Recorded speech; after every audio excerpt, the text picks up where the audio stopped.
ដើម្បីឲ្យថាមពលស្អាតមាននិរន្តរភាពវាត្រូវការការគ្រប់គ្រងឲ្យបានត្រឹមត្រូវពីដើមដល់ចប់សូមណែនាំ PV Passport ដែលជាកម្មវិធីតែមួយគត់ត្រូវបានរចនាឡើងដើម្បីគ្រប់គ្រងវដ្តជីវិតទាំងមូលរបស់បន្ទះសូឡា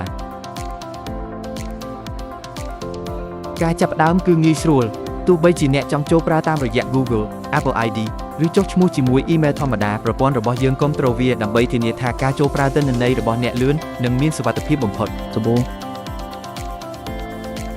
ដោយសារការងារធំទាមទារការធ្វើការជាក្រុម PV Passport មានប្រព័ន្ធក្រុមហ៊ុននៅមិនថាអ្នកជាគណនីអ្នកដំឡើងឬអ្នកចោលកាកសំណល់ទេអ្នកអាចបង្កើតឬចូលរួមជាមួយក្រុមហ៊ុនបានព្រាមហោះការចាប់ផ្ដើមដំបូងគឺបង្កើតទីតាំងមូលដ្ឋានបញ្ជាក់ទីតាំងប្រព័ន្ធសូឡារបស់អ្នកដំបូងប្រព័ន្ធនឹងឲ្យអ្នកជ្រើសរើសប្រភេទចម្បងថាតើគម្រោងនោះជាលក្ខណៈពាណិជ្ជកម្មឬទូទៅ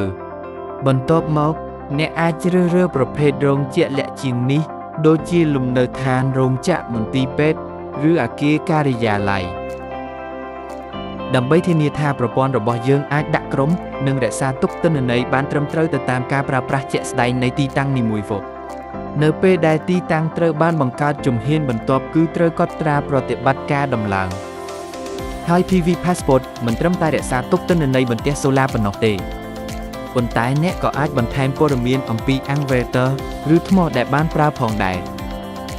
ទិន្នន័យបច្ចេកទេសទាំងអស់នឹងត្រូវបានរក្សាទុកនៅក្នុងប្រព័ន្ធ Digital Twin ជាមូលដ្ឋានទិន្នន័យសំខាន់សម្រាប់ការថែទាំនាពេលអនាគត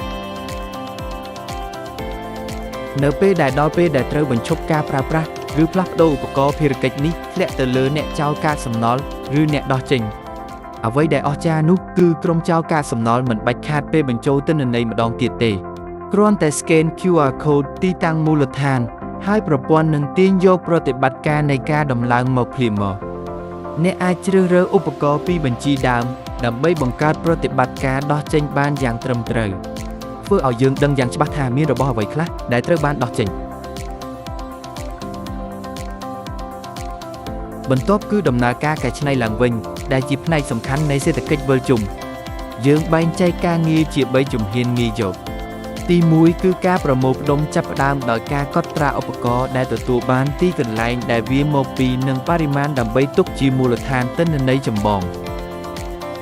កែច្នៃឡើងវិញនៅពេលដែលដំណើរការចាប់ផ្ដើមយើងអាចទាញទិន្នន័យពីវត្ថុដែលប្រមូលបានដើម្បីអនុវត្តប្រតិបត្តិការកែច្នៃឡើងវិញ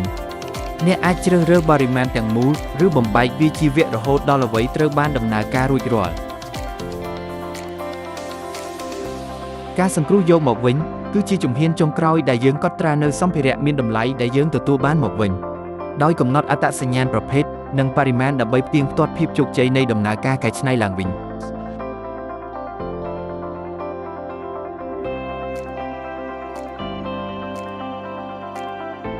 ហើយទិន្នន័យដ៏ធំទាំងនេះនឹងត្រូវបានសង្ខេបសម្រាប់អ្នកនៅលើ Web Dashboard សម្រាប់ក្រុមហ៊ុននិងក្រុមហ៊ុនកាន់តែប្រសើរជាងនេះទៅទៀតកម្រិតនៃការដាក់ក្រុមដែលអ្នកកំណត់ក្នុងអំឡុងពេលដំឡើងនឹងត្រូវបានប្រើប្រាស់នៅលើទំព័រ Dashboard អ្នកអាចចម្រុះទិន្នន័យតាមប្រភេទទីតាំងមិនថាវាជាលក្ខណៈពាណិជ្ជកម្មឬទូទៅដើម្បីប្រៀបធៀបដំណើរការបានយ៉ាងច្បាស់ឬមើលរូបភាពរួមនៃផលបាតនីមួយវនៅក្នុងផ្ទាំងព័ត៌មានរួមអ្នកនឹងឃើញសេចក្តីសង្ខេបពីភាពជោគជ័យរបស់យើងក្នុងការរុះរើនិងកែច្នៃឡើងវិញក៏ដូចជានិន្នាការកំណើននៃគម្រោងរបស់អ្នកផងដែរអ្នកអាចជ្រើសរើសឯកដែលរង្វាស់ដែលអ្នកពេញចិត្តមិនថាគិតជាចំនួនគិតជាវ៉ាត់ដើម្បីតាមដានថាមពលឬគិតជាតោនដើម្បីមើលពីកាកសំណល់ដែលយើងបានជួយកាត់បន្ថយយកព្រោះថាមពលស្អាតពិតប្រាកដត្រូវតែស្អាតចាប់ពីថ្ងៃដំឡើងរហូតដល់ថ្ងៃដែលវាត្រូវបានកែច្នៃឡើងវិញអនុញ្ញាតឲ្យ PV Passport ជួយអាជីវកម្មរបស់អ្នកឈានចូលទៅក្នុងយុគសម័យថាមពលបៃតងដោយមោទនភាពនិងគ្រប់គ្រងធនធានសកលប្រកបដោយប្រសិទ្ធភាពបំផុត PV Passport, the life cycle management for solar energy, is available for download today on the App Store and Google Play, or see more details at solarcyclemehong.org.